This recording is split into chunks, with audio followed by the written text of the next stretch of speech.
Alright, so we've got a special kind of sandwich today. Today we're using two of my favorite ingredients. We got some steak there, and we got some delicious Texas toast. And for this sandwich, let me just turn up the heat a little bit here.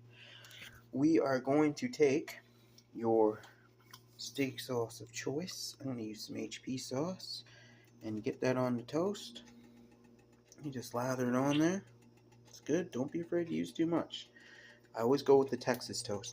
Now you're going to take your steak here. Yeah, you're going to put that on the sandwich. Watch this. Alright, looking good so far. Then you're going to take some more sauce.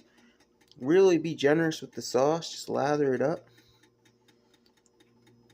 And there you go. It's going to be good, trust me. Then you take the other part of the sandwich there. And now what you have is a really great sandwich. Look at that bad boy. Now it's a simple design, but I guarantee you it tastes delicious. Look at that, guys, a steak sandwich. We'll give it a creative name, and then I'll share it with you soon.